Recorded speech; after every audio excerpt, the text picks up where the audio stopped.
Empezamos ya. ¿Estamos ready?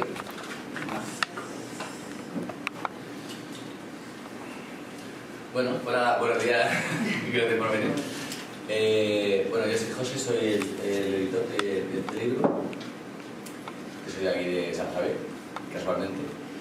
Y bueno, amigo de Tony, de Tiago, amigo de la biblioteca. Y bueno, vamos a presentar el quinto libro de Jan, que es El síndrome de Cassandra. Bueno, Jan nació en Ceutic en una ocasión y reside en Murcia. Y nada, él es licenciado en arqueología y bueno, trabaja siempre en el sector cultural. Hace 5 años, a través de mi pareja de entonces, tuve la oportunidad de leer su primer manuscrito. Cuando el amor no tenía nombre, era un conjunto de 5 relatos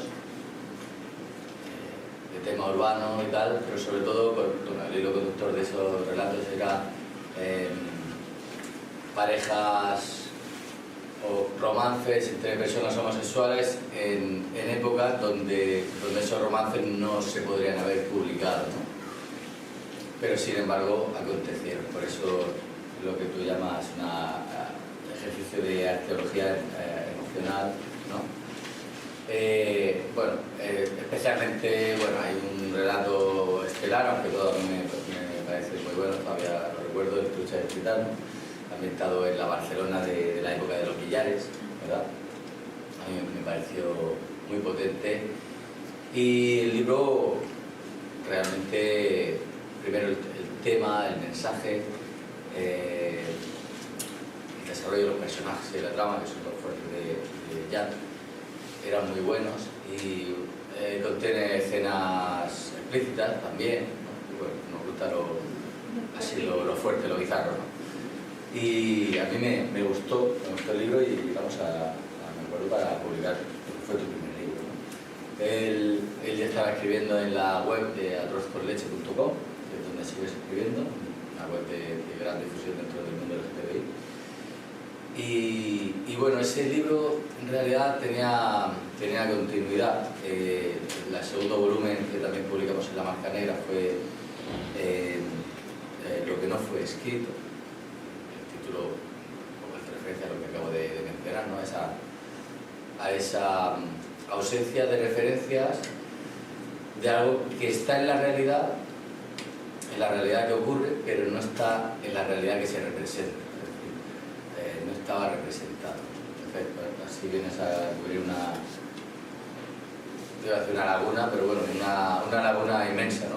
Casi un mar, un océano, ¿no?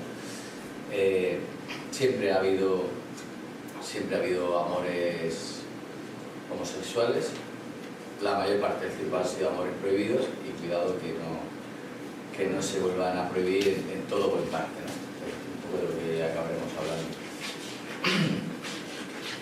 Con ese volumen, que tiene otros 5 relatos, se completaba un conjunto de 10 relatos sobre el mismo tema. Y luego hay un tercer libro, un relato largo, novela corta, Azul es el olvido, ese título tan ternuliano, ¿verdad? Que bueno, con él ya cerraba lo que podemos denominar una trilogía, si bien los 2 primeros son mucho más parecidos en cuanto al formato de 5 y 5. El tercero, pues bueno, aún indaga en ese tema, y es muy interesante porque, bueno, él ha mencionado que es historiador,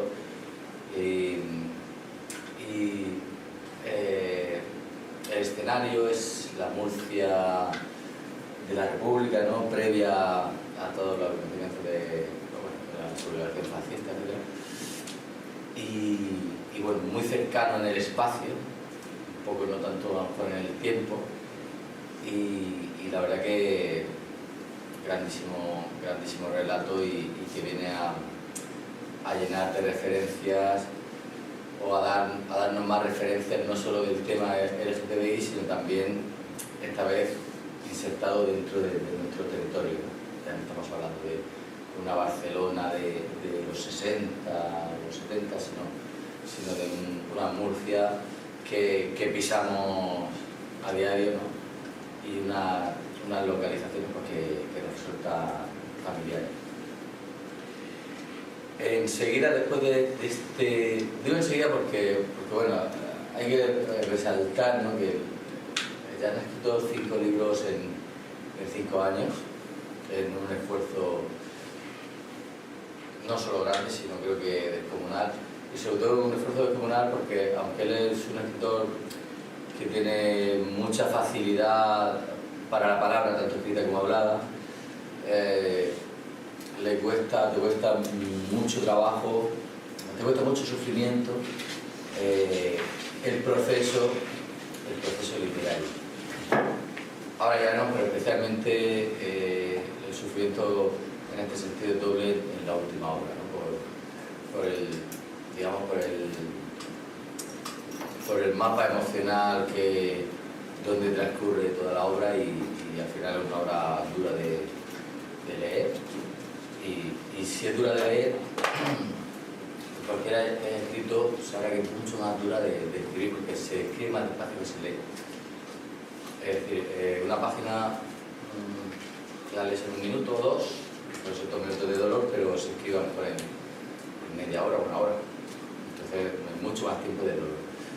Y hay muchas más cosas que no están escritas, pero sí han pasado en la mente, incluso cosas sobre las que hay que decidir, ¿no? Siempre tenemos esa opción, ¿no?, de más fuerte o menos fuerte. Y bueno, el cuarto libro, que lo tenemos ahí junto, porque tenía un par de ejemplares, el que vemos a la izquierda con quería nombrar al autor de la pintura. ¿Te acuerdas del nombre del pintor? Morcillo. No, cuidado.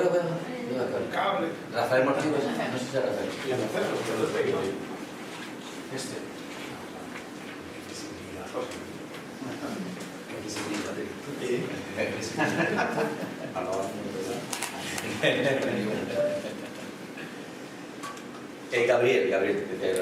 Gabriel Raya Morcillo, que por cierto es un cuadro de 1912, ¿no? Creo que es interesante, ¿no?, ver cómo a través de las épocas, puesto que esto es algo que está presente en tu obra, existen estas representaciones bueno, aquí vemos un hombre solo, pero bueno, hay una representación implícita de este homosexual. En este libro, otra vez, volvemos a un territorio que es nuestro.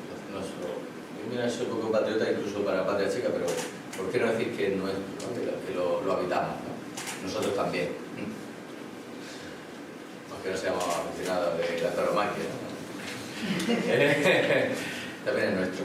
Y bueno, yo lo encontré con una especie tiene un cierto parentesco con las 1000 y una noches, ¿no? Porque Jan se retrotrae a la Murcia del Rey Lobo, a esos territorios limítrofes. Me gusta mucho también la idea de los limítrofes, ¿no?, porque siempre estamos hablando de conflictos, ¿no? Y bueno, la frontera, los relatos fronterizos, pues también representan un conflicto que en el libro se puede ver cómo a través del amor se puede difuminar esa frontera y se puede solucionar ese conflicto, ¿no? O se puede ver lo estúpido, ¿no?, que a veces son algunos conflictos que provocan mucho dolor. Entonces es un libro con una cierta fantasía, pero también con ciertos matices históricos que son realistas en cuanto al tratamiento del territorio, donde, aunque es una novela, pues también es un relato de relatos, ¿no? Una novela que contiene muchos relatos contados por muchos narradores, personajes que se convierten en narradores, ¿no? En este sentido, pues, esa estructura muchas veces de muñeca rusa, ¿no? Que tiene también Las 1000 y una noches, y es un libro delicioso, donde ya aquí te metes en extensión. En una extensión hablamos de que tenemos 10 relatos cortos, un relato largo y ya da el salto a una novela unas 400 páginas aproximadamente. 300 y pico. Sí, bueno, algo que ha ido subiendo, sí. A la novela.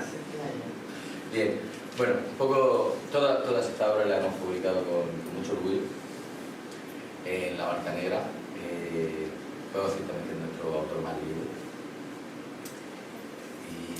Y pues nada, se publicó en 2020 o 2021.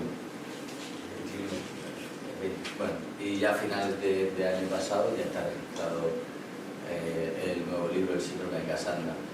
El síndrome de Cassandra, Gastón Bachelard, ¿cómo se llama? Es el que acuñó el concepto, ¿no?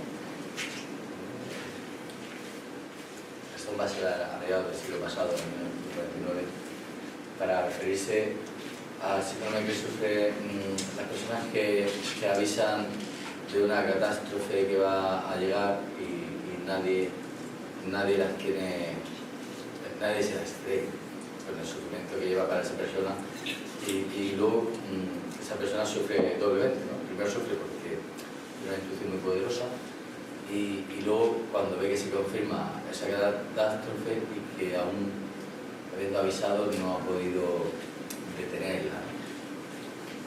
Es una referencia al mito de Cassandra, como se ve en la portada con el caballo de Troya y tal. Y bueno, estamos sufriendo ese síndrome de Cassandra porque el libro se publicó en abril, y ya se veían cosas que iban a pasar y bueno, estamos en un momento, en periodo electoral, entre dos elecciones. Bueno, viendo como alguna gente lo relativiza todo y da igual a uno que a otro, la equidistancia, el extremocentrismo, que a veces es más perjudicial que fascismo, casi, porque gente que sin pronunciarse como fascistas le abren las puertas o permiten el paso, llámalo como quieras, al fascismo. Y al final, pues bueno, vivimos en un estado, hay un sistema de representación y los más representados son los que escriben las leyes y las hacen cumplir. Al final del libro hay un pequeño collage con algunas noticias de leyes regresivas, en este caso a la comunidad LGTBI, pero no solo. Yo, por regular, aunque sea cisgénero y heterosexual, haría muy mal en no darme por aludido, ¿no? Esa es la gran cuestión. Y bueno, pues se van promulgando leyes gracias a que gente que ha conseguido parasitar las democracias para transformarlas desde adentro en algo peor, está escribiendo las leyes y al final esas leyes se concretan, no solo las leyes, sino cuando un político de proyección nacional legitima el odio a los homosexuales en una suerte de efecto mariposa, pues a las 2 semanas aparece un homosexual apalizado en cualquier plaza de España. Lo hemos visto. Y aún viéndolo, pues habrá gente que lo querrá relativizar o desver, gente que quiere desver las cosas que ya ha visto y seguirá adelante como siga. Y bueno, básicamente la historia del síndrome de Cassandra pues trata de las peripecias de un grupo de amigos que en una distopía que podría ser muy cercana, es decir, no es una distopía futurista donde haya coches voladores ni nada, es una distopía donde todo el entorno es conocido, es cercano, espacio-temporalmente, y hay un grupo de amigos que primero van sufriendo el paso del tiempo en lo que es la edad, ¿no? Y eso hace que cada uno evolucione a lugares distintos dentro de la sociedad. Y luego, pues, digamos que también, igual que en el séptimo sello de Bergman, ¿no? Cada uno reacciona de una forma diferente ante la muerte, ¿no? Esa maravillosa escena final.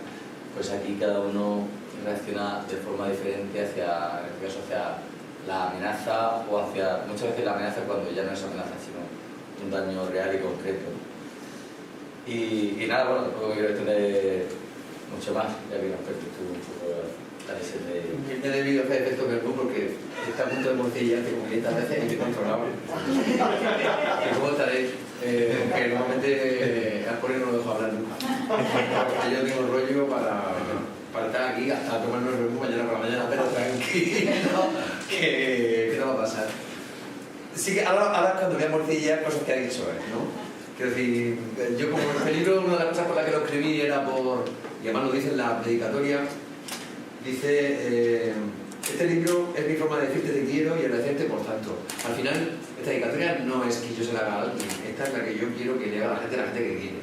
Que aquí pongan el nombre, querida Pepi, querido Antonio, querido Chumi, y le digan lo que quieren, porque esto al final es un regalo de amor que yo le hago a mis amigos y a la gente que quiero, ¿no?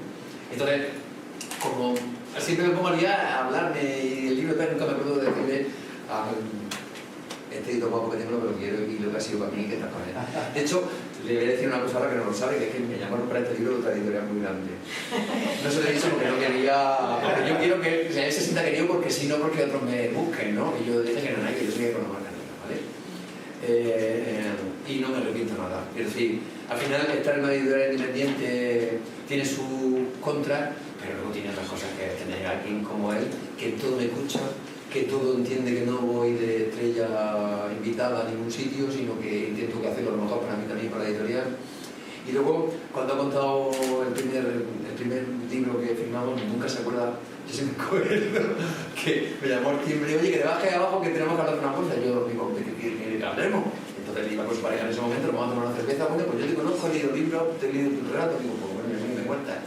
Nada, que si quieres firmar con nosotros. Y él no sabía que yo ese día había cortado con mi pareja de 8 años. Estaba en el momento de decir si acabó de verdad, habíamos estado así como un mes. Entonces, claro, metí una llantera y el pobre hombre, me alegro que te alegres. Era un poco como el que me venía todo el golpe de decir, pues estoy que merezco mi novio todos los meses por lo menos una vez, porque así si consiguen estas cosas te va a ser maravilloso, ¿no? Pero ¿cómo son las casualidades? Quiero decir, al final no creo que exista en el universo nada que te esté moviendo los hilos, pero, joder, a mí solo me ha dejado, bueno, solo he dejado yo porque lo dejé yo, eso que cueste. Lo dejé yo, me tengo para atrás, me lo digo. Pues eso, que el mismo día, y además justo esa semana luego también yo había estado mandando un manuscrito todo el verano y me llamaron de 2 o 3 editoriales, pero yo ya tenía muy claro dónde iba, porque había una, por ejemplo, una editorial de Málaga que se ha hundido además, que me alegro mucho, porque claro, siempre he quedado con mi derecho y nunca habría podido editar más los libros, pero me dicen, ay, me nos ha encantado lo que escribes, tal, queremos que firme con nosotros, pero ya sabes que cuando estés con nosotros luego tenemos que dar un repaso a los textos porque hay cosas que tal. Digo, ¿me quieres tú como editorial y quieres que cambie cosas que escribo? No entiendo nada.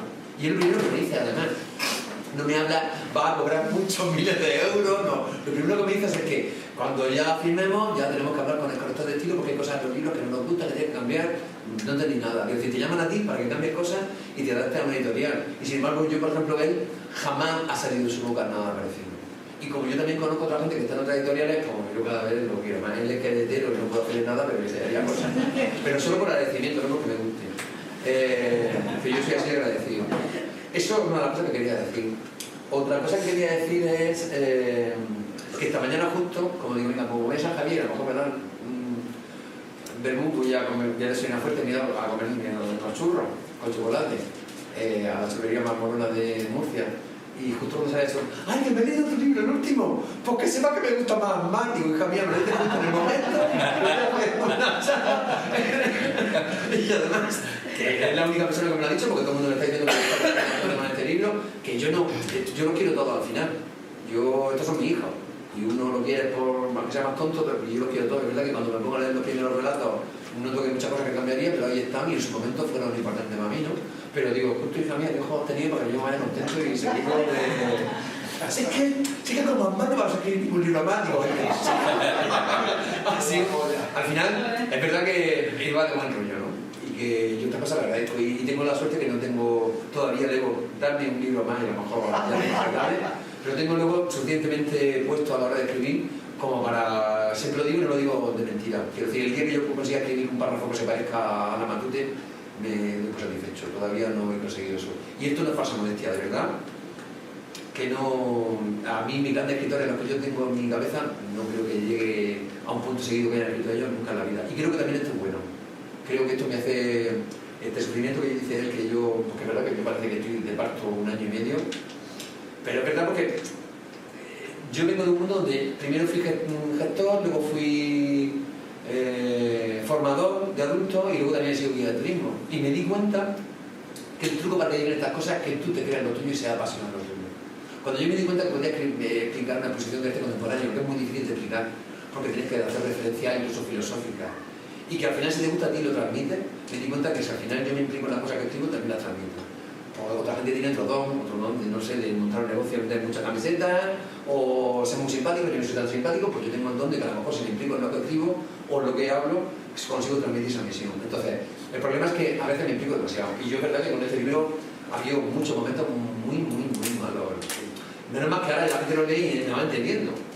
Que ahora, en Barcelona me pasó que estuve la semana pasada y de las 15 personas que había por lo menos 5 personas que se habían leído el libro. Algunos me siguen en redes sociales y me dijo uno, con el follón que has dado este año, ahora te entiendo. Digo, menos mal que me entendéis, que no estoy tratando, pero que para mí ha sido un sufrimiento muy grande escribir este libro y yo creo que ahora sufran los demás. Ahora ya no me lo sí, porque al final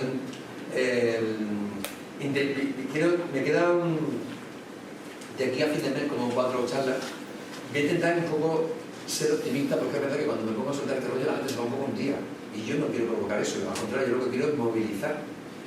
Y también me pasa una cosa, y es que me han confirmado que la semana que viene, yo soy de Ceuta, como ha dicho él, la semana que viene, por primera vez en la vida, en un pueblo de 9.000 habitantes, van a celebrar el orgullo y lo quieren tomar además como algo muy importante, porque claro, como ahora se lo van a ventilar en casi todos sitios y vamos a tener un mes de junio que va a ser la leche de pelea, porque poner una bandera arcoíris en un ayuntamiento es una cosa gravísima durante una semana, atentar contra todo el mundo, ¿no?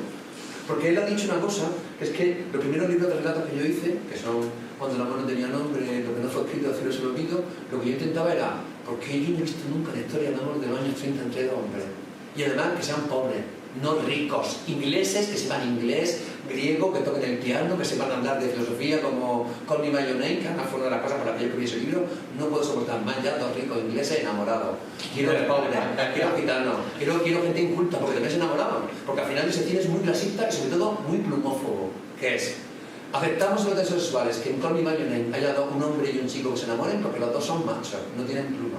Si uno de los dos hubiera tenido mucha pluma o le hubiera gustado ponerse peluca, esa película no hubiera tenido el éxito que tiene. Y todas las películas que han ido más allá del público homosexual y que han pasado al heterosexual, como Brokeback Mountain, le pasó lo mismo. Esos dos eran porque eran 2 machitos, 2 vaqueros, y ninguno de los dos era ni plumífero, ni se montaba en un caballo lleno de plumas y iba por la noche. Porque si hubiera sido así, nunca se hubiera tenido el éxito que tuvo ni nunca hubiera llegado a los Oscar. Entonces, es gracioso que yo esos libros los escribí intentando, ya ves tú, a ver quién soy yo, intentando restablecer una historia. Si yo no he leído esto, es que alguien tiene que escribirlo, por eso se llama Lo que no fue escrito, uno de los libros, ¿no? Pues entonces fue cuando dije, voy a escribir historias que yo me hubiera encantado leer de los años 30, 40, 50, en Viena, en París, en Barcelona de los años 60, que nunca leí, ¿no? Y qué curioso que solo 5 años después nos encontramos que hay una mayoría ideológica que dice que ya está bien de la inclusión, que qué mal que aparezca una sirena negra, que qué mal que aparezca porque nos están metiendo forzados personajes homosexuales forzados. Sobre todo, a ti nadie te obliga a ver una película. Tienes 20 millones de películas todo el año. Tienes cada fin de semana un estreno en cine de 10 películas. Y resulta que la que han metido un personaje homosexual es la que te molesta, y la que tiene que joder y tienes que meterte en las redes sociales, inclusión, woke, la palabra que además la utilizan sin saber lo que es, porque realmente es mentira lo que pasa. Lo que está pasando es que si no hay representabilidad, no existe. Que es lo que pasaba hasta hace 40 años. Y es lo que quieren, meternos otra vez dentro del armario. Y está bien que estemos por la calle que se nos vea. Entonces, yo estoy diciendo porque a mí la gente me pregunta, ¿y qué hacemos contra la ola fascista que viene? Yo qué sé. Yo te digo lo que voy a hacer. Yo no soy politólogo ni soy sociólogo. Yo te digo que ante más queja, más visibilidad. No quieres, pues yo ahora con todos mis amigos me beso en la calle me pego unos bordes con flipas. Claro, algunos se quedan muertos, tío. Pero me parece que esto estamos haciendo, sin performance no, estamos haciendo militancia, visibilidad, porque al final además también hay un personaje que lo dice. Esto, si mucha gente supiera el montón de profesores que tiene alrededor, pero no lo dicen, a lo mejor se pega un pan, porque resulta que no solo es el peluquero, también tienes un maestro, un médico, y aunque el peluquero sea no pasa nada, no estoy haciendo una realidad, ¿vale?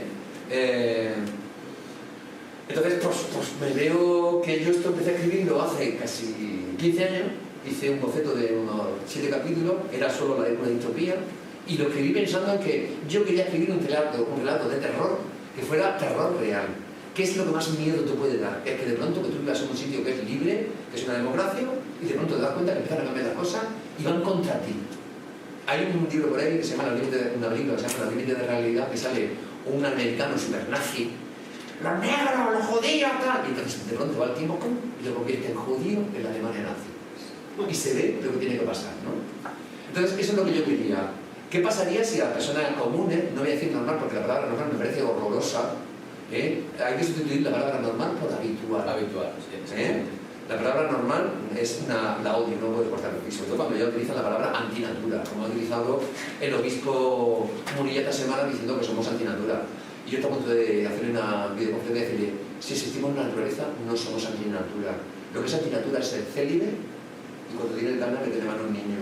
Pero me voy a ser más bueno y no me voy a meter en camisas conceptuales, ¿vale? Entonces, cuando yo escribí esto, era una imaginación. Pero ¿cómo me podía imaginar yo que las cosas se iban a acelerar tanto? Que cuando yo escribí este libro ni siquiera en mi cabeza estaba que se pudiera acelerar tanto. El susto que me estoy arreando es que en cuestión de que ha salido este libro hasta ahora, se han acelerado tantísimo. Y cada vez van más rápido y cada vez me da más susto el mundo y yo estoy pasando miedo de verdad. Y por eso, hoy he traído una noticia de los últimos 2 meses, que el problema que tenemos es que no salen las noticias en el diario. Estamos tan ocupados por la guerra de Ucrania, con ETA, con Bildu, que está de máxima actualidad ETA, pasando ahora en este momento. Estamos tan ocupados que no hay en los telediarios y las noticias, en los periódicos no hay tiempo para estas noticias, ¿no? Pero, de aquí para adelante, en todas las charlas que haga, voy a empezar a hacerlas. Hoy ha escrito nuestro amigo Fran Bejar, dice, qué fuerte que la violencia de género no existe, y es así. Porque además hay una cosa, un tweet que leí ayer. Imaginaros que ahora estamos hablando de violencia interfamiliar. Imaginamos si le damos la vuelta y con esta hablamos de violencia interterritorial. Vamos a empezar a hablar de eso, a ver cómo lo sienta. Quiero decir, si la palabra no son tan importante. Quiero decir, pues es lo mismo que la palabra de matrimonio. Hombre, si la palabra matrimonio es tan importante, vamos a empezar a cobrar en sal, porque se llama salario. Si somos tan integristas con las cosas, es decir, que a mí el integrismo este de o las cosas tienen que ser porque así, porque son así siempre, de que es que la sirenita tiene que ser pelirroja y blanca porque siempre ha sido así. Siempre ha sido así, ¿de qué? Porque la hizo Disney y cambió el cuento y Andersen jamás en la vida dijo ni que era pelirroja, ni que tenía nombre, no tiene nombre en el relato, ni que de qué raza era. Y sobre todo, Andersen hizo el relato de la sirenita porque era un homosexual requerido y estaba tan enamorado de su amigo del alma que dijo, ¿cómo puedo contar yo este amor? Pues lo cambio y me pongo como si yo fuera una sirenita, porque en Dinamarca a los homosexuales le llamaban peces, como Antucha, lo llamaban Antucha. Y además, nunca iban al cielo, se morían y se quedaban en el limbo, como le pasa a la sirenita. Es decir, todo eso son metáforas que utiliza Andersen para hablar de su homosexualidad. Es decir, que si nos ponemos integristas, a lo mejor la sirenita tenía que tener pelo en el pecho y aparte de la cola, otra cola bastante más larga. Que no me voy a poner... A lo mejor lo escribe en Cartagena, Andersen. Pues es que es esto como somos los murcianos, no tener una vil placa ni en Cartagena ni en Murcia donde diga que Andersen estuvo en Murcia o en Cartagena, viviendo más de 3 semanas con su novio. ¿Cómo somos? Es decir, ¿cómo es posible que María Moliner haya vivido en Murcia más de 15 años? Que me parece una de las personajes, una de las figuras más increíbles del mundo, una persona que estuvo casi 20 años escribiendo un diccionario ella sola, sí, y que todavía se sigue utilizando, y no tenemos ni una placa donde vivió en Murcia. Hemingway sí la tiene. Menos mal. Ha vivido todas partes. Claro, pues escúchame, monumentos de nazarenos tenemos en Murcia 3.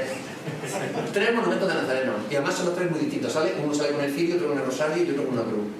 Pero con todos los 3 con la capucha. Quiero decir, y yo no me quejo. Lo que me quejo es que falta de otro. Esto es lo mismo que comentaba en Murcia.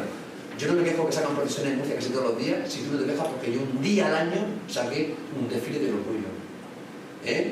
Entonces, Si yo el día de Ramos a las 7 de la mañana tengo a los chicos tocando la guitarra en mi calle con todo el volumen a toda leche y no me quejo, porque creo que hay que respetar, espero lo mínimo que también me respeten a mí.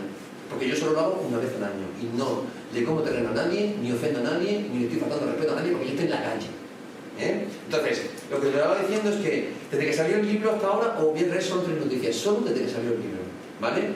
Porque es muy posible que no lo hayáis visto ni escuchado. Os traigo un titular.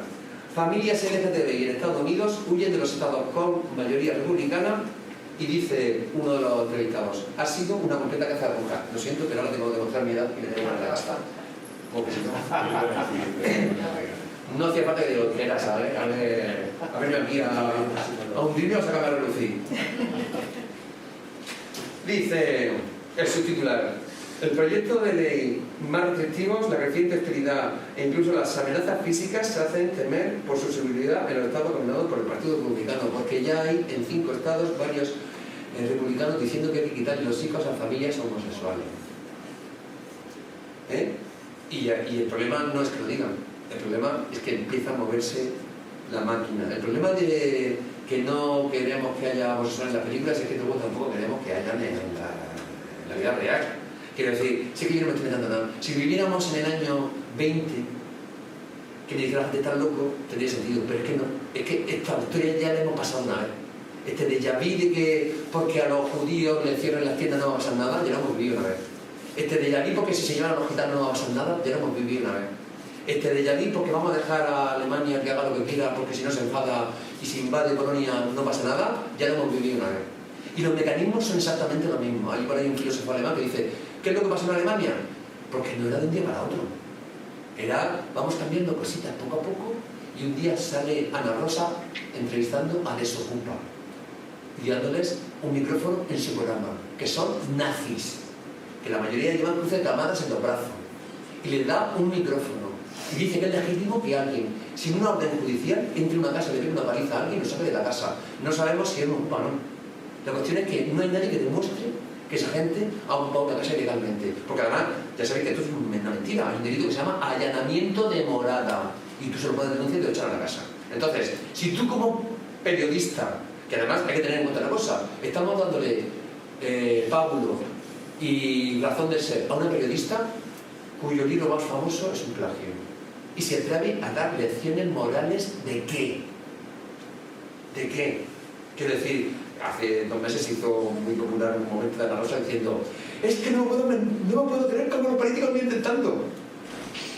Chica, tápate. Quiero decir, para ser un referente moral hay que tener tu currículum limpio. Ese es el problema. Es decir, si yo no, a mí no me meto que haya gente que esté en la tele o en la radio diciendo pero hijo, tiene que tener el currículum más limpio que una patena, porque si no, no hay manera, ¿no? Esta es una de las noticias que os traía. Voy a traer otra. Es que se me ha imprimido el periódico. Aquí está. Hay una que no sé si la va a decir. Mira, el ultraderechista Orbán de Hungría aprueba en Hungría una ley que permite las denuncias anónimas contra familias homosexuales y por lo tanto podrían echarlas de sus casas. En los últimos 3 meses hay 15 estados de Estados Unidos que han legalizado que el propietario de un piso, si se entera de que hay un homosexual o un transexual en su casa, lo puede echar de la casa. Y la última noticia que tengo es del gobernador DeSantis, que es el gobernador de Florida. Este hombre es muy importante porque es el que le disputa la Casa Blanca a Trump. Y que tiene bastantes posibilidades de ser el candidato republicano. Ojo, porque este hombre no tiene otra política que no sea homofobia. En Florida solo ha hecho homofobia. Ha prohibido como más de 30 libros acusándolos de pornográficos. Son todos homosexuales. Ha prohibido la palabra gay en todos los estratos de la sociedad, desde el colegio hasta la universidad. DeSantis extiende a todos los grados escolares la polémica ley no digas gay. Es decir, aunque tú estés explicando que hay posibilidad de que a lo mejor Shakespeare tuviera algún amante, como se te cabe la palabra gay en el colegio, te echan de tu plaza. Da igual que dentro del contexto que estés hablándolo esté justificado. No puede decirse ni la palabra gay ni la palabra homosexual. Y la otra ley que ha hecho DeSantis, que no lo voy a encontrar porque me la sé de memoria, pero bueno, que mete en papeles para que veáis que no me lo estoy inventando, es que desde hace un mes los médicos ya pueden objetar atender a un homosexual o no. Tú te puedes estar en Florida, pero quiero decir Que yo sé que dirán ahorcan a homosexuales, el problema no es ese. El problema es que en países democráticos, que se supone que son la cuna de la libertad, está pasando estas cosas. Y está siendo cada vez más rápido y más sin darnos cuenta. Porque si en Hungría ya no se puede decir la palabra gay, ya no se puede tener libros homosexuales porque te pueden denunciar por propaganda homosexual y ya puedes denunciar a los vecinos porque son homosexuales, ¿qué ha hecho la Unión Europea? ¿No se suponía que la Unión Europea era un centro de países que, aparte de unirnos económicamente, también teníamos derechos humanos y también teníamos una creencia en determinadas cosas que no se podían pasar? Y sin embargo, a Polonia y a Hungría se le está pasando todas. Y no está pasando nada. Entonces, aquí tenemos un problema. Y es que hay un sector de la sociedad que cree que si los palos se los llevan el colectivo LGTBI, bueno, compensa. Ese es el problema. Lo que estaba diciendo él. Hay una parte que es una fascista que quiere que te peguen unos palos, pero hay un montón de sociedad en Europa, en Estados Unidos, en el mundo occidental en este momento, que está pensando que, bueno, si tenemos que sacrificar seguridad porque le den un poco de palo a los LGTBI, bueno, tampoco pasa, ¿no? Ese es el problema, ¿no?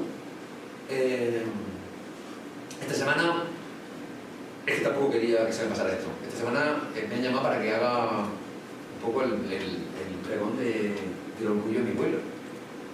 Que es la primera vez que lo van a hacer, es un pueblo de 9.000 habitantes.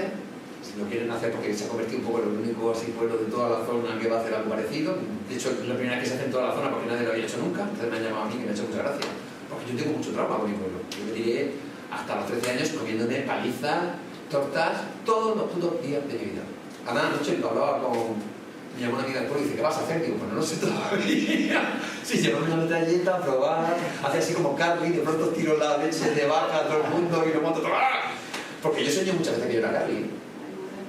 Yo de pequeño soñaba muchas veces que era Carly y que me cargaba a todo el colegio y a todo el pueblo, porque era... Entonces, ya digo, hablando ayer con una amiga, de pronto digo, claro, es que yo estas cosas las tenía cerradas y de pronto ha sido decirme que voy a presentar en FT y me han venido todas de golpe y me han venido cosas que tengo fresquísimas. Yo me acuerdo... Mi madre me ve tan mal que me apuntó un psicólogo a Murcia, ¿no? Entonces en un momento me dijo, ya tienes 13 años, te puedes venir al curso, no hace falta que vaya yo. Y nunca se me olvidará que yo venía de psicólogo de hablar, mira lo que me pasa a mi pueblo tal, me monté en el autobús y a dos tíos que tenían que tener por lo menos 20 años, yo tenía 13, estuvieron una hora que duraba el viaje en autobús, maricón, una hora. Yo recuerdo que bajé ese autobús que me tiraba a un coche pasado. Porque a veces decía, sí que además, estos no me conocen de nada. Y yo no sabía lo que era la palabra maricón ni siquiera lo que significaba. Y estuve una hora entera escuchando a tíos con pelo en los huevos, perdón. Y yo tenía 20 años, yo era un crío de 13 años. Maricón. Todo el viaje. Era una historia que yo recuerdo que llegué a mi casa, porque vivía en una casa. Si yo vivía en un edificio de 6 plantas, me tiro por la planta. Es decir, yo la verdad es que estuve a punto de suicidarme, debieron ser como 5 o 6, porque era una cosa que allá donde fuera me encontraba esto. Y además, como era un pueblo pequeño, no era solo los de mi clase. Eran también gente que yo no conocía. Y que te convertías en el pim pam pum de alguien que además solía ser mayor que tú y que tú no podías hacer nada y que no solo eran niños, sino que eran gente ya, digo, mayor. Y yo solo viví hasta que me cambié de pueblo para estudiar en otro instituto y de pronto vi las luces abiertas. Eso lo metí metido en un armario. Durante mucho tiempo pensé que, hoy que bien estoy, que no me pasa nada. Y conforme voy cumpliendo años, tenía una cosa cojones, ahora que cumplo 35. No entiendo la risa. Y yo, la verdad, no entiendo la risa. No entiendo por qué, para la verdad. Sí, y ahora, por ejemplo, cuando ya me quedan 3 días, me di cuenta que no tengo superador nada. No tengo nada superador, lo tengo fresquísimo. Y como jamás he cerrado esa cicatriz y jamás me he visto, pues, se ven cuando sí, a lo mejor me toman un café por mi pueblo y de pronto llega uno que me pegaba y lo veo al lado y digo, madre mía, cómo es el karma. Lo veo barrigón, feo, con greñas, con las manos sucias de un trabajo que tiene. Y yo me decía, bueno, ¿has visto cómo estás maricón, cómo estás tú? ¿Ves? Pero claro, el problema es que muchas veces solamente esa persona ni siquiera se acordará. Porque a lo mejor lo terrible de este tema es que a lo mejor yo también he podido ser de otra manera un acosador para algún crío, estas cosas. ¿Hasta qué punto las llega? Quiero decir, a lo mejor sin darme cuenta, o alguien que tartamudeaba, o alguien que tenía gafas, o alguien que tenía... De pequeño también le di mucha daño, yo qué sé. Tampoco me puedo yo... Sí que es verdad que ya cuando empecé a tener un poco de conciencia y que me tiré casi 20 años trabajando en animación sociocultural, llevando campamentos, campos de trabajo con niños, en mis sitios jamás a ningún niño le han dicho gordito, gafita, orejón, tonta, puta, lo que sea. Hombre, porque me lo comía. Eso en los sitios donde yo he estado jamás ha pasado. Y los monitores que yo tenía a mi cargo era una cosa fundamental. Aquí no podemos pasar ni una. Ni un crío puede irse a este campamento pensando que le van a dar la asistencia porque ha habido 3 niñatos que han pensado que le vamos a dar a este tío el campamento. Y eso tiene que estar muy pendiente. Yo era una cosa que tenía muy presente y por lo menos dentro de mi mano ese horror lo he parado, ¿no? Pero a lo mejor yo también, insisto, he sido en algún momento, yo no me quito. Bueno, todo esto lo estaba diciendo porque va a ir toda mi familia a la presentación y a mí me da un poco de miedo que me den un vermú, calentarme la boca y de pronto me ponga a crear una situación en gente que a lo mejor no tiene culpa de nada del pueblo, porque son las generaciones, de que yo me ponga ¡cabrones! ¡Me ha dicho que no es posible! No sé qué. Al final, yo estoy bien ahora. Es decir, no... Pero sí que es verdad que no consigo, por muchos años que cumpla, tenerle cariño a mi pueblo. Mis padres lo llevan con mucho pesar. De hecho, he puesto que soy 17 es la primera vez que lo pongo en el libro, para que mi madre me deje tranquilo ya. ¡Hijo mío! Nunca poner que te sentido, ¿verdad? No sé qué te hemos hecho. Entonces, lo he puesto por ella. Es el primer paso que hay, que doy. Pero todos estos días he estado pensando ¿qué hago para evitar caer en el resentimiento? Y que en gente que vaya a verme, decir, tío, de pronto me vean a una persona, a Úrsula de la Sirenita, echando un fumarajo, diciendo barbaridades. Y entonces, de pronto me da cuenta que como venía que la biblioteca San Javier, por eso quiero decir, me da cuenta de lo importante que fue para mí la biblioteca de Efectivo. Y de que la gente como Tony que hace cosas en la biblioteca no se dan cuenta hasta qué punto pueden estar en este momento ayudando a una persona de una manera que no se imaginan. Quiero decir, la posibilidad que yo tenía con 12 o 11 años en un pueblo de 6.000 habitantes que tenía en ese momento, de mala muerte, que no teníamos nada, que inaugurar una biblioteca que era, lo tenía todo y que recibía cómics, recibía el Víbora, recibía el Cimo, recibía algo muy interesante, tenía libros, quiero decir, lo que fue para mí con 12 años encontrar que es este libro que se llama La Aventura Interminable, está muy gastado, parece que se la lleva mucha gente, pero ya va.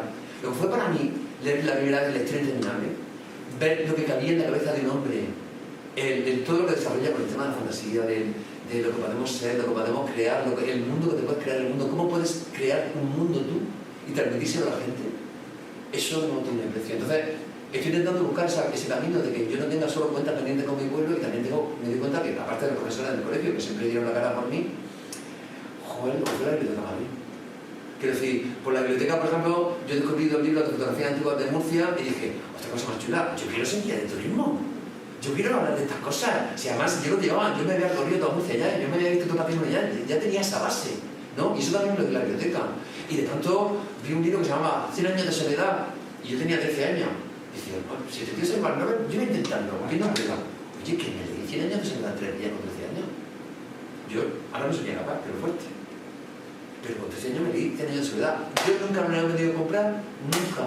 Me habría dado, pero tenía la biblioteca, tenía ese tema, ¿no? Entonces durante muchos años para mí la biblioteca era el sitio maravilloso y el refugio de mi cabeza y de mi vida, donde además la biblioteca que no me dejaba jamás que nadie me insultara y me dejaba que yo hiciera lo que quisiera y tenía acceso a cosas que jamás hubiera podido tener porque ni mi familia podía permitirse el lujo de pagarme libros ni yo tampoco lo tenía al alcance, ¿no? Y esta cosa que ya con todo el tema de internet o digital que están pasándose un poco ya, parece que las bibliotecas se han quedado como, no lo siento, hacen un papelón. Y a lo mejor no somos conscientes todo el día, de pronto hay gente que a lo mejor que no te lo diga porque no se atreve, o es más tímida, o se lleva el libro, o no viene a los sitios. De pronto una biblioteca se puede convertir en la salvación de alguien. Y yo estoy en una sensación, y estos días me estoy dando cuenta, y lo voy a decir en el futuro, que a mí la biblioteca me salvó la vida. Me salvó desde luego la estabilidad mental. Y fue importantísima en unos años donde yo no veía luz por ningún sitio, porque ya digo, la sensación de que yo salía del colegio y me pegaba una torta, iba a hacer un taller y me pegaba una torta, salía a la biblioteca y me pegaba una torta, eso jamás lo tuve en la biblioteca. Cuando iba a la biblioteca iba a un sitio donde sabía que iba a estar protegido y donde sabía que iba a encontrar cosas que me iban a curar. Y que si yo escribo libros es porque un día una persona que se llama Meglende, que vive en Alemania, hizo un libro que se llamaba La Historia Interminable y dije, joder, si a mí este hombre me ha hecho llegar tanto y me ha transmitido tanto, yo quiero hacer eso con la gente. Yo no quiero éxito, no quiero vender mucho, yo quiero el mes que llevo yo con este libro, que me lo da esta mañana y ya pillaré. Joder, es que ahora ya ha pasado el boom fuerte, ¿no? Pero justo antes de la presentación de Murcia, esa semana, hacía casi un mes que había salido el libro y era cuando los que iban un poco más lentos habían terminado el libro, ¿no? Durante una semana, todos los días tuve 4 o 5 mensajes de gente que me decían unas cosas tan bonitas y tan profundas y tan... Quiero decir, gente que ni conozco, ¿no? Y que de pronto se lee en tu libro y siente que tú le has dado tu intimidad y me abres la suya. ¡Qué cosa más chula! De verdad, me parece un misterio y una historia tan bonita, que son de las cosas que dicen, hostia, los seres humanos de vez en cuando merecemos la pena. Qué cosas tan chulas tenemos y qué gilipollas que somos y cómo las despreciamos y cómo nos perdemos en tonterías, ¿no? Esto es como la primera vez que te enamoras.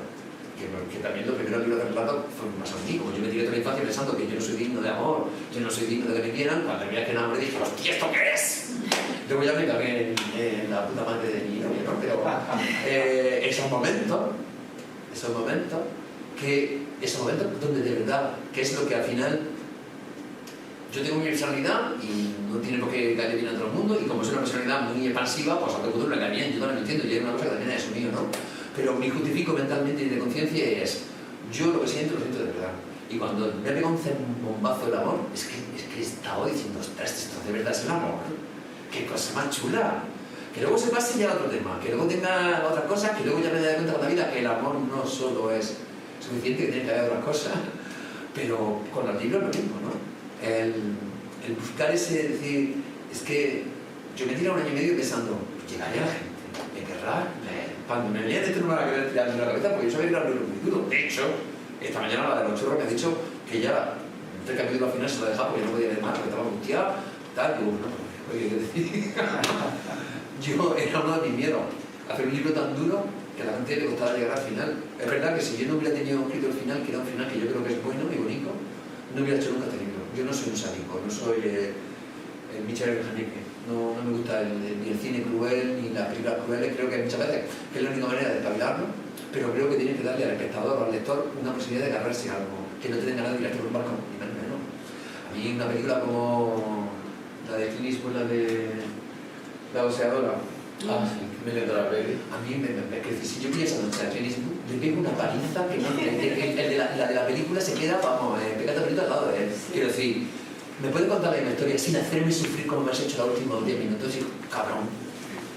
Quiero decir, es que me parece, por mucho que sea una película buena, esos 10 minutos finales es lo mismo que bailando en la oscuridad. Quiero decir, que tú me metes al avión durante 15 minutos metida en una celda y 10 minutos de la película es que la van a meter en la pena de muerte y tú tienes que estar viendo como la pobre, que me van a matar, chico, en serio. De hecho, yo de este libro quité 3 capítulos. Me parecían tan fuertes que dije, no, ni yo, ya está. Digo, lo que pasa a ellos no tienen por qué pasarlo los restos de los lectores. Y creo, y que me di cuenta que se podía contar lo mismo sin llegar a los límites, y de hecho hay mucho, cuando lo lee la gente se da cuenta que hay muchos momentos donde yo no me recreo porque yo no quería pararme ahí y hacerlo especialmente cruel y duro. Me parecía, porque yo puedo explicar las mismas cosas sin que alguien me esté leyendo que me diga, nene, te odio, yo quiero que me quieran, o sea, al final yo estoy queriendo que me quieran. Entonces, es verdad que creo que estamos tan anestesiados y tan metidos en un momento donde al final Internet, que iba a ser tan chulo, lo ha jodido todo. Hay que ver cómo son las cosas, ¿eh? Con los fans que yo tenía en Internet hace 15 años y hasta los mismísimos lo que está creando, porque lo contábamos en Murcia. El problema de Internet es que antes siempre, en todos los pueblos había el 2 o 3 tontos, pero me refiero al tonto como a la leche. No el tontico que veía en la calle y saludaba a todos los coches y decía No, a eso no me refiero.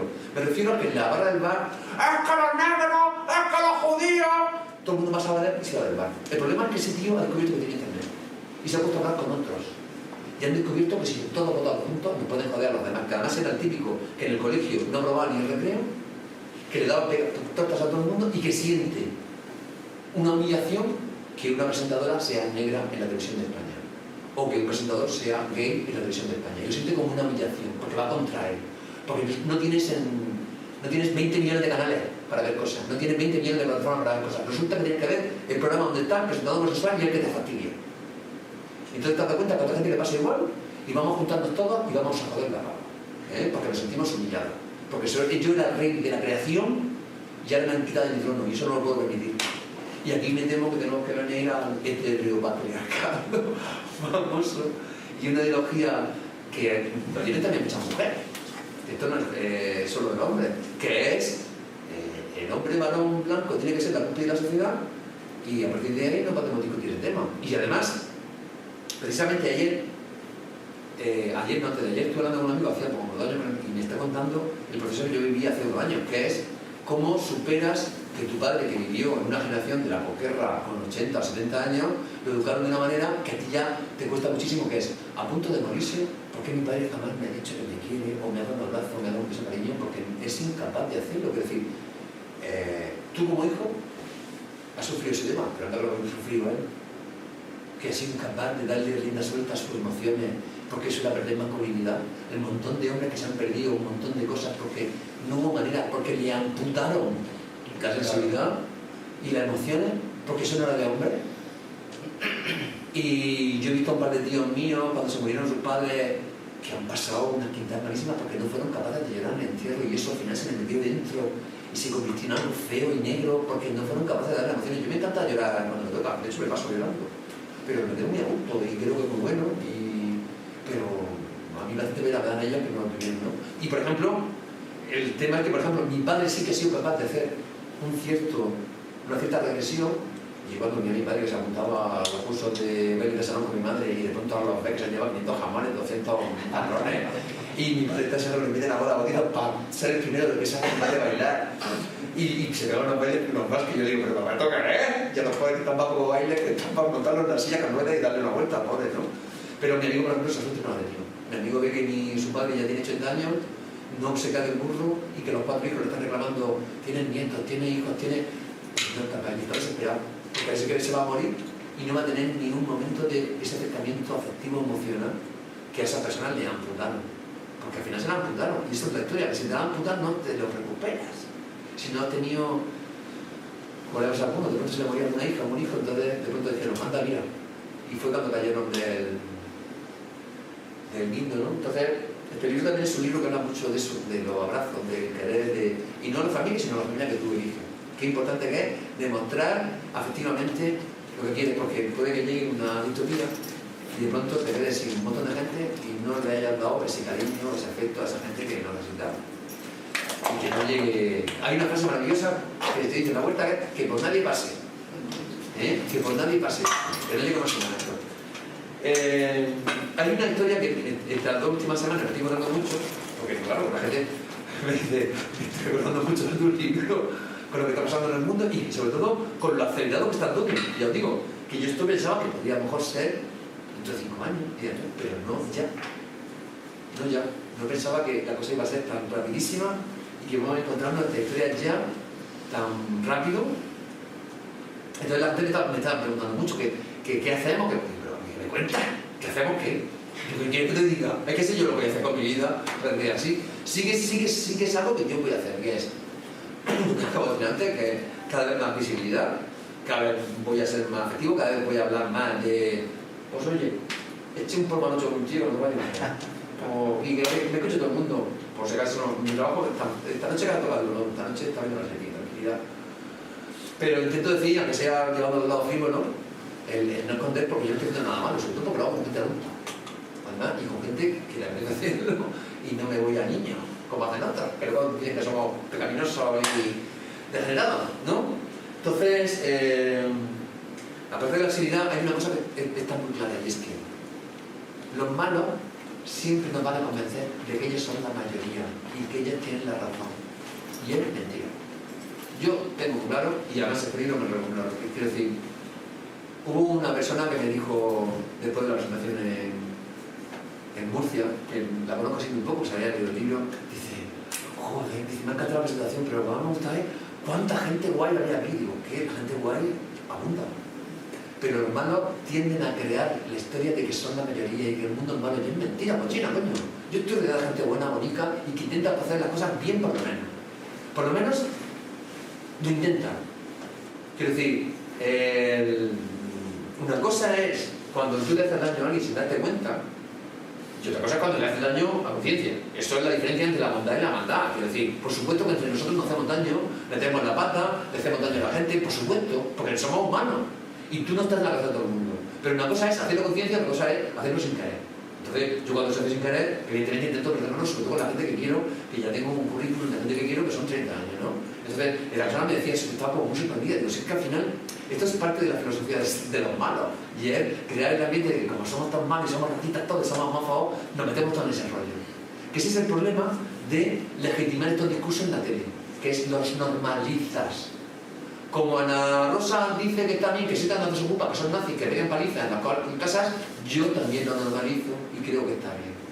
Como le dan la medalla de Madrid a Ana Rosa y dice yo antes vivía en Usera, antes de que esto fuera Chinatown, y lo suelta la tía en la medalla de oro de Madrid, en el barrio que está lleno de chinos, que además esto los chinos te lo explican fácilmente, porque vivimos todos los chinos juntos en barrio, porque es la única manera que teníamos de protegernos, porque cuando empezamos a emigrar y nos íbamos separados de la ciudad de Estados Unidos, nos pegaban unas palizas y nos quemaban las casas que era la leche. Entonces la única manera que teníamos de protegernos era hacer barrio juntos y hacer Chinatown. Quiero decir, no te piensas que por gusto. Y va la tía esta y suelta eso cuando le dan la medalla. Que yo te juro que estoy en Madrid y le tiro un micrófono a la cabeza, porque al final, ya os digo, es normalizar, dar por bueno y decirle a la mujer que está en su casa, oye, que tú puedes ser también racista con los chinos, que la Rosa también, ¿eh? Claro, y lo dice en la tele y nadie le tira el micrófono a la cabeza. Legitima. Y además le han dado la medalla. Le dan la medalla de oro de Madrid. Que decir, que no era un momento donde el patio del vecino le daba un premio, no, era una cosa institucional. Y además, una cosa que era bonita, que podía haber hablado de tu barrio, vas y lo manchas con el racismo de los chinos. Que además, a mí no me enseña que la embajada china, porque los chinos con estos temas son tenidos marinera, y como digas China que dice que te voy a cortar el chorro comercial de España, nos puede caer la de avión. Que encima de todo este tema. Pero sobre todo chica, que podría ser muy bonito haber contado algo de tu barrio, de Usera, cuando era pequeña, pues ya dejarlo ahí. Pero tienes que, antes de que fuera Chinatown, hija mía, si es que un escrito con plagio que se puede esperar de esa persona. No solo lo legitima, sino que lo premia. En fin. Ya he pasado a un nivel más fuerte. Y así estamos todos los días. Yo ya con programas de este tipo ya estoy dejando de ver porque al final no me hacen nada, lo único que me hacen es daño. Pero sí que... Y veo a gente que tengo a mi alrededor, a latinos, a alguna persona que viene de Marruecos, súper asustado, mucho más asustado que yo, viendo lo que nos está viendo encima y viendo cómo se están legitimando cosas que habíamos creado un mundo que era muy chulo. Y es que si en España tenemos una natalidad que ha salido la cifra de este año que hemos tenido, me parece que han sido 10.000 niños. Es decir, o vienen inmigrantes, o en 2 años este país no tira ni de manera. Porque además en Murcia el discurso todavía es mucho más heavy, y es que no quieres que vengan inmigrantes, esto es muy fácil, con un pasaporte de trabajo con lechuga. ¿Cómo? Si tú te vas a coger lechugas en el campo de Cartagena, no vienen inmigrantes. ¿Quién se va? ¿Te quitó? Pasó en la pandemia que se quedaron Claro. cosechas sin recoger. Y decían los empresarios que la comunidad autónoma abriera las puertas porque esto que era. Se quedaron cosechas sin recoger. Entonces, por eso todavía es mucho más heavy que países que, o sea, ciudades y pueblos, creo que no hay nada de aquí, que hace 20 años eran. De pronto ahora se llaman parecitas de esta región, quiero decir, Roldán, Torre Pacheco, que por lo menos eran eso, hace 20 años. ¿Qué riqueza tienen? Pero la industria no es. La industria que tienen es la que le ha dado el trasvase, la agricultura intensiva y la mano de obra baratísima, que además no solo es baratísima, sino que además la casa de tu abuela que estaba yéndose se la da para que vivan allí, que no tienen ni agua corriente, entonces dicen que le pasan unos marranos. Pero tú el agua corriente no se la has puesto. O no lo deja entrar a los bares de los pueblos, pero luego dicen que los muertos siempre en la plaza. Pero claro, que lo deja entrar a los bares.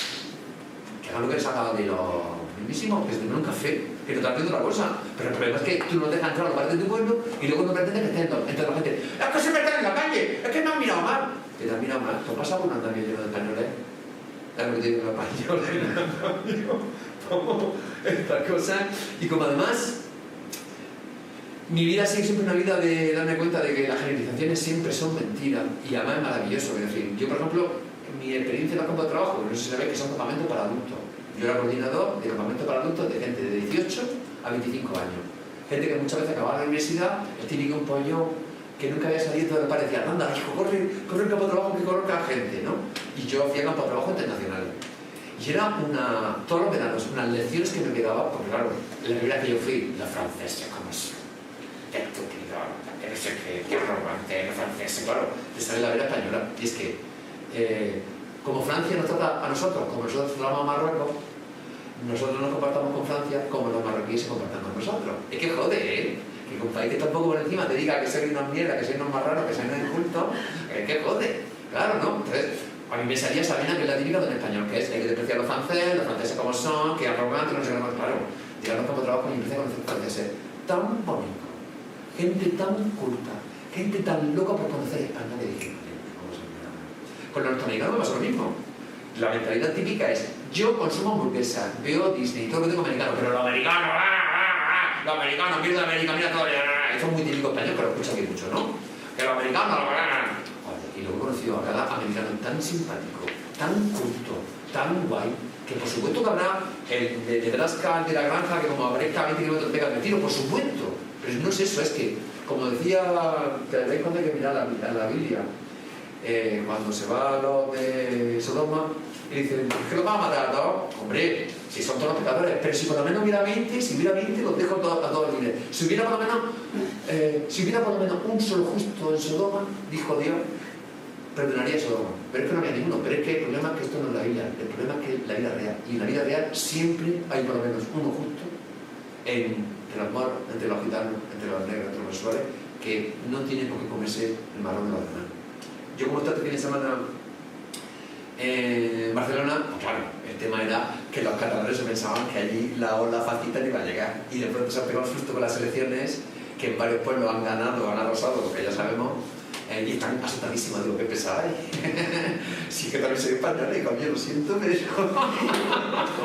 lo que se cayó como 4 años tarde, ¿no? Entonces, ha sido una conversación que yo iba a hablar de este libro que he tenido este fin de semana en Barcelona 500 millones de veces, ¿no? Y entonces, por ejemplo, hablé con uno que trabaja en servicios sociales y dice, pues es que, ¿cómo no va a pasar esto? O sea, aquí hay una exclusión social, por ejemplo, con los críos adolescentes moros que es la leche. Entonces, esto es lo que yo aprendí en Argentina, cuando a ti te expulsan de la sociedad y te dejan sin nada que perder, tú, como no tienes nada que perder, la vida de los demás tampoco te importa. No hay nada. Por eso es tan bueno el estado de bienestar.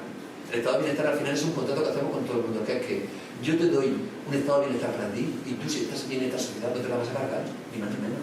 Pero si una sociedad llega como Argentina, y yo la primera vez que me bajé en la estación de autobuses central de Argentina y vi a 500 niños durmiendo en cajas de cartón y que el Estado ni los argentinos le importan porque no existe el estado de bienestar, que pretenden que luego esos niños no saquen navajas por la calle y te peguen una navaja por la primera de cambio. El estado de violencia de Buenos Aires, cuando tú vas por la calle, en general, por eso es tan gracioso el discursito de Venezuela, que es, ¿por qué se tiene el discurso de Venezuela? Que lo que hemos hecho en Venezuela no va a llegar atraso, porque el 90% de los españoles nunca viajan a América y no saben lo que hay, y saben que están las favelas en Río de Janeiro, pero no saben lo que hay antes de entrar a Buenos Aires, antes de entrar a Santiago de Chile o antes de entrar a todas las ciudades de Argentina, que son 20 o 30 kilómetros de chabolas de cartón, de gente que le llaman NM, no NEM, que no están ni inscritos, no existen, no tienen derecho ni a la educación, ni a la sanidad, ni a nada. Y de hecho cuando lo entierran con un palito así y pone NM, no le ponen ni el nombre. Luego vamos a Buenos Aires a las 12 de la mañana, yo a los 13 días que llegué, iba por la plaza más importante de Buenos Aires y veo como 4 tíos cojan un taxista, le pegan un palizón, pero un palizón, como ya he visto poco, le pisaron la cabeza, le quitan el taxi y nadie hizo nada. A las 12 de la mañana, un martes. ¿Por qué? Porque esa gente no tiene nada que perder. Y como la sociedad les ha fallado, pues ellos dicen, pues primero que también, tú eres taxista de la puebla, pues me da igual, yo no te conozco, vale, tío. ¿Qué es lo que hace esta gente, esta sociedad norteamericana? Crear lo que estamos empezando a crear aquí. Vamos a crear urbanizaciones ultra exclusivas, las subimos muros muy altos y ponemos a 4 o 5 guardias alrededor con pistola para que nadie nos acerque. Pues menuda mierda de vida. ¿Qué quiere que os diga? Menuda mierda de vida. Por eso es de una lecera. Y sobre todo, esa sensación de que yo voy a coger el coche y voy a salir a la calle y me pueden pegar 2 tiros, me pueden pegar 2 navajazos porque la vida aquí no vale nada. Eso en América... Yo vine, me bajé del avión en Madrid y empecé a besar el suelo de Europa. Dije, madre mía, lo hemos creado aquí y nos lo estamos cargando. La sanidad pública, el estado de bienestar, esto no tiene nombre. El que yo pueda viajar a la estación de autobuses de Murcia y no vea 500 críos durmiendo en cajas de cartón y que nadie se ocupa de ellos. ¡Críos, coño! Quiero decir, el tema no era gente que estuviera sin casa. El tema era que el padre lo había abandonado, el Estado no se hacía cargo y a la gente le daba igual. Y lo veían como algo normal y algo que es una carga que tiene esta sociedad, ¿no? ¿Cómo podría ser eso posible? Yo te juro que además me dio tan yuyo que yo digo, que me llevo 4 o 5 de estos críos a mi casa y lo llevo a España y le doy una educación que sea. Porque era una historia, estuve varios días diciendo, ¿pero esto qué es? ¿Cómo es posible que un país admita esto? Y Argentina, atención, es de los países mágicos de América. No me quiero imaginar el día que me dé una vuelta por Bolivia, por Paraguay, claro, porque estas cosas. Pero esto yo creo que, como lo mismo que digo siempre, el sistema educacional europeo tendría que poner por norma que todos los jóvenes a partir de los 15 años pasaran por Auschwitz. Todo. Tendría que ser obligatorio. Tendría que ser obligatorio. En el momento que ves las 20 millones de gafas que están tiradas en una caja allí, los 20 millones de zapatos que han tirado ahí también, la ropa, las fotos de la gente. Porque hay una cosa que es maravillosa de Alemania. Yo creo que no hay otro país que haya hecho un ejercicio de conciencia como ha hecho Alemania. Ya lo quisiera yo para España o Italia o Estados Unidos. Que jamás, Estados Unidos jamás ha hecho un examen de conciencia por lo que ha hecho en su historia, que tiene muchas cosas que perder. Lo de Alemania es yo, y lo de Berlín es para coger a Alemania y decir, mira, nenes, esto no lo hace nadie. El montón de decir cómo fuimos, lo que hicimos, esto no tiene perdón. Y además te lo vamos a enseñar lo que hicimos. Y hay, por ejemplo, si no me equivoco, hablo un poco de memoria, a lo mejor me equivoco, creo que en Berlín, donde estaba el Reichstag, no, había otra cosa que me parece que era la Gestapo, que por supuesto se lo bombardearon ya o lo dinamitaron, y entonces han puesto como una especie como de memorial con fotos y para que tú vayas. Y es chulísimo, porque no te habla de grandes cosas de la historia. Te coge como a 10 personajes que vivieron de verdad en Berlín, con una niña, una ama de casa, uno que trabajaba en un periódico, otra historia, y te va empezando a contar su vida. Y son como vivos, ¿no? Tú te metes por los pasillos y, por ejemplo, te cuenta, este era periodista, tuvo no sé cuántos premios, y de pronto, cuando llevan ya 10 minutos contando, llega en 1931. Le prohibieron que publicara no sé qué, le quitaron no sé cuánto, no sé cuánto. Entonces, cuando llega el 35, ponen, sí, es que era judío. Eso no lo dicen al principio, lo dicen al final. O, por ejemplo, es que este era sindicalista. Pero claro, nos quedamos solo con los judíos, pero es que aquí hubo una limpieza brutal, que fueron judíos, gitanos, sindicalistas, gente de izquierda, que fueron los primeros que cayeron fueron los de izquierda. Por eso tan gracioso cuando dicen, es que es nazi o socialismo, pero es lo mismo que decíamos antes de salario. Que si la palabra no es importante, vamos a conversar. Claro, venga ya, por favor. Pues esto es lo mismo, ¿no? Entonces, cuando de pronto empiezas a ver, claro, a buscar un personaje a los que podrían seguir la pista, que te miran fotos de toda su vida, y cuando tú llevas, que además es muy largo porque se da muchos detalles, cuando tú llevas ya casi 20 minutos leyendo con 5 personajes, te lo vas viendo todo en paralelo, y este que no sé qué, no sé cuántas, y entonces empieza, oye, esto ya no me está gustando tanto, y a este lo metieron en el gueto, y este no sé qué. Se sabe que estuvo 7 meses en el campo de concentración, no sé qué, entonces empiezas a ver la foto de prisionero, rapado, con el tatuaje. Lo vas viendo más delgado, y de pronto una foto en negro. Se perdieron las noticias en el año 1942. Se supone que fue en un crematorio, en una ducha con gas de dentro. Y entonces después te dice, ¿qué pasó? Aquí fuimos muchos alemanes que consentimos esto. ¿Por qué? Porque no solo era, como pasó aquí en la guerra civil, no solo era ser judío, el tema era que yo le metí en una tienda y el judío vendía mal. Y si yo lo gano y yo vendo mal, pues bueno, pues también me apunta a este rollo, ¿no?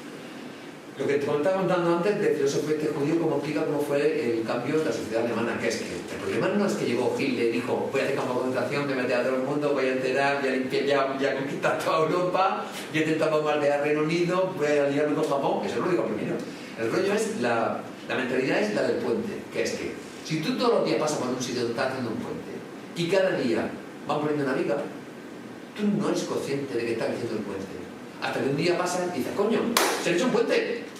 Pues esto lo que pasa cuando las sociedades se van pervirtiendo y van a este lado del fascismo. Lo increíble, lo alucinante, lo que yo estoy flipando es que cómo es posible que volvamos a caer en la misma piedra. Con el problema que antes había unas naciones que eran justas, que defendían los valores y otras no. El problema es que ahora todo Occidente está entrando en el rollo. En el libro hay varios momentos donde cuentan que hay gente que se tiene que ir del país o de la ciudad. ¿Dónde nos vamos a ir nosotros? Si en Europa hay una ola fascista y racista que está rozando y que cada vez que viene una elección nueva vamos a pasar los próximos 20 años asustados por las elecciones. Quiero decir, es que esto no se va a acabar.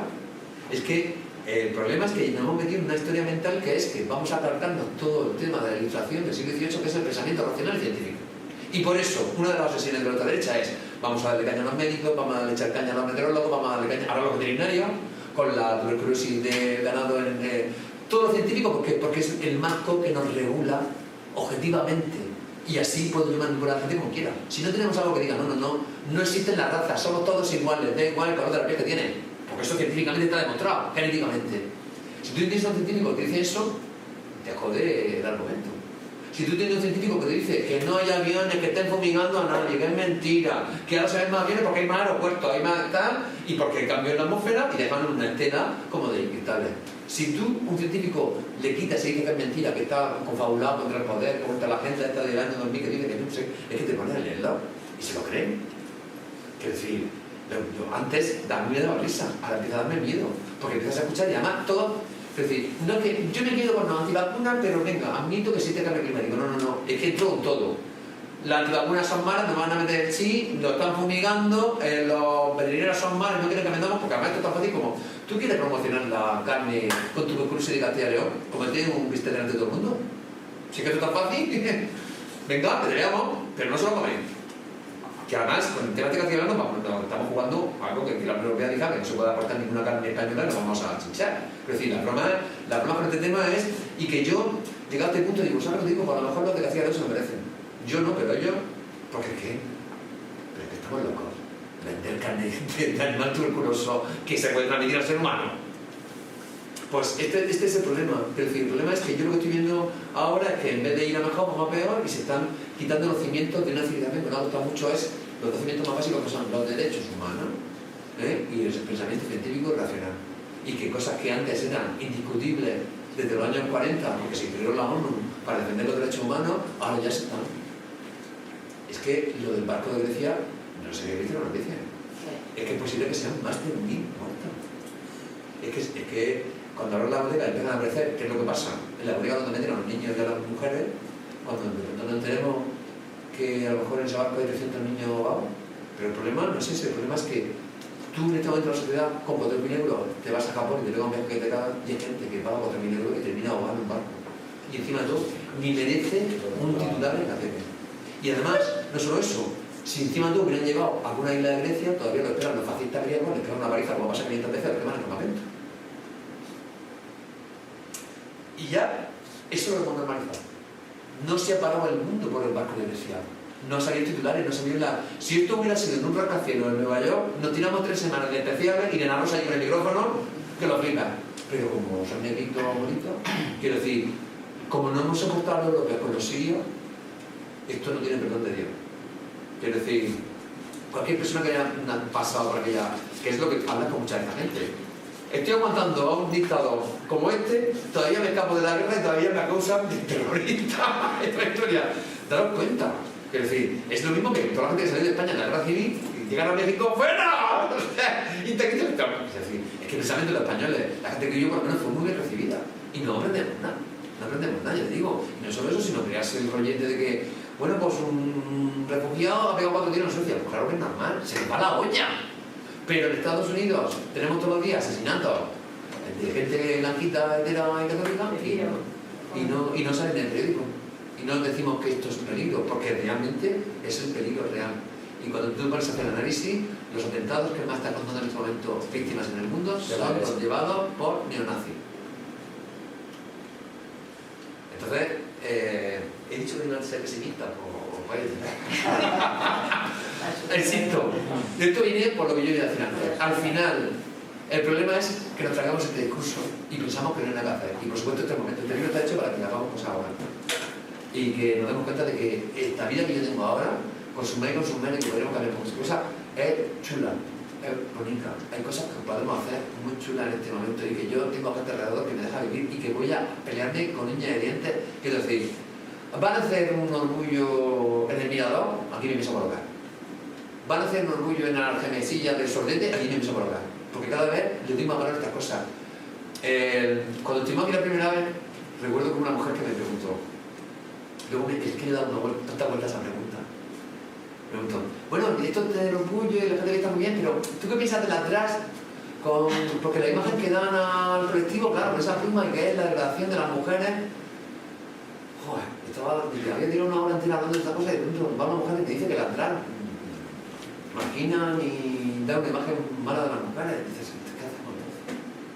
Si aquí lo fundamental es que a ti te hacen daño, a ti te obligan a hacer algo, a ti te... Entonces, Porque al final, las personas que empezaron a hacer el orgullo en Nueva York eran dos travestis, una negra y una latina, y una superalcohólica. Y fueron las dos primeras y dijeron, no me pegas más porque eres policía, se acabó.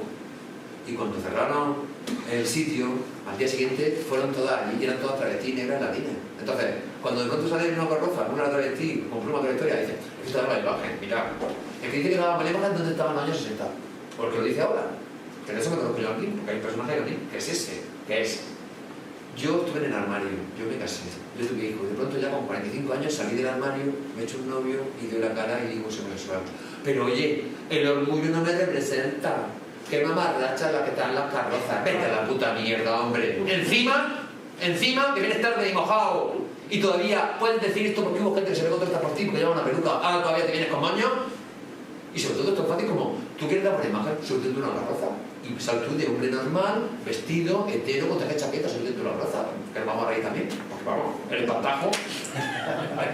Pues yo también que te diga, porque además los medios de comunicación juegan, sobre todo los de Madrid, juegan muy mala pasada. Es que el orgullo de Madrid tiene casi 2 horas de desfile reclamando cosas. Y pancarta, y pancarta, y pancarta. Es que lo que sale, la carroza con los dos con el tanga. Pero claro, por eso es que es importante viajar y ver las cosas. Porque yo si iba a saber que me iba a comer ese marrón del orgullo de Madrid no voy. Pero yo terminé de pancarta y dije, menudo rollo, anda por ahí. La Rioja por la inclusión, venga, 7.000 riojanos. Cantabria no sé qué, viva el arcoíris, la batucada, venga, otra batucada. Y venga. Y eso al final es lo más largo y lo que me ocupa.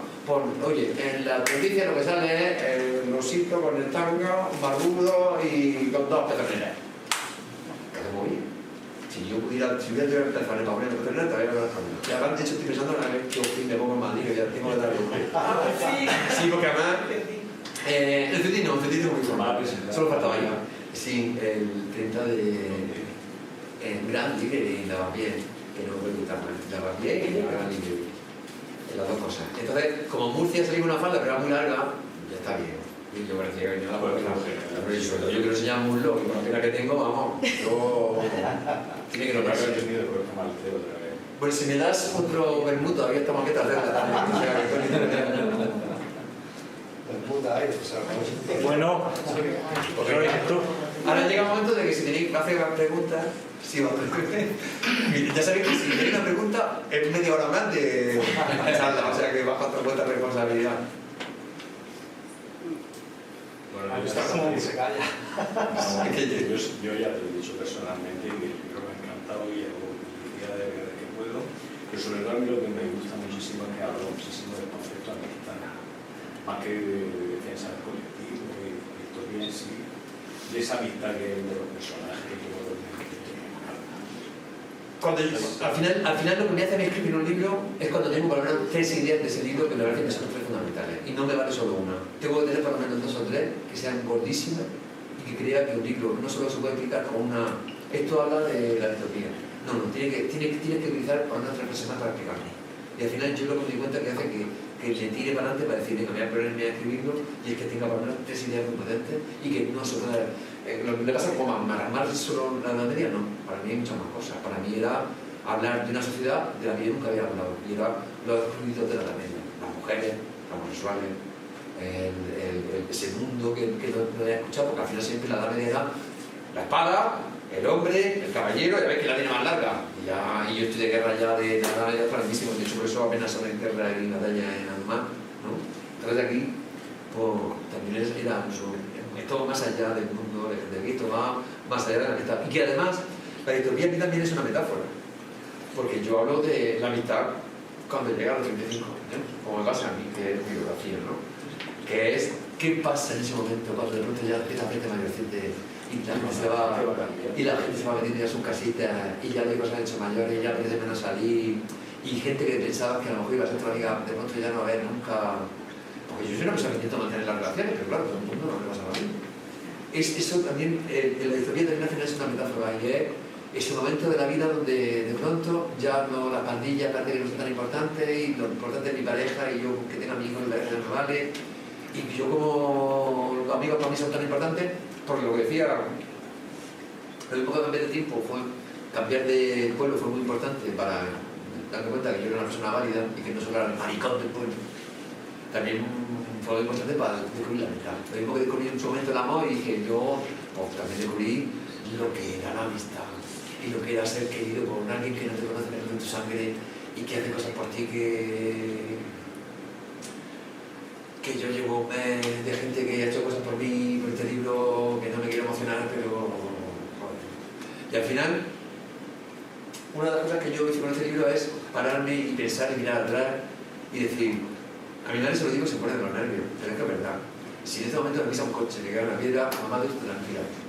De verdad que yo ya creo que ha merecido la pena. Y no tanto por escribir, sino porque tengo alrededor una gente que dice, hostia, al final la vida es un viaje de descubrimiento y lo más bonito de descubrir es a la gente tan chula que tengo alrededor.